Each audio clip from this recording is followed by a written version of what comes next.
Why do 80% of food lovers swear by garlic bread?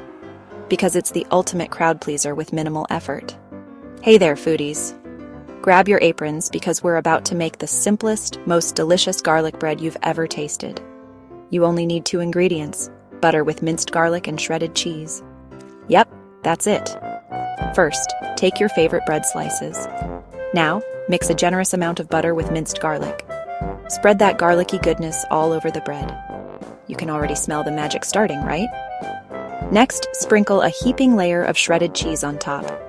Use your favorite cheese, mozzarella, cheddar, or even a mix. Now pop those slices in a preheated oven at 375 degrees Fahrenheit, 190 degrees Celsius.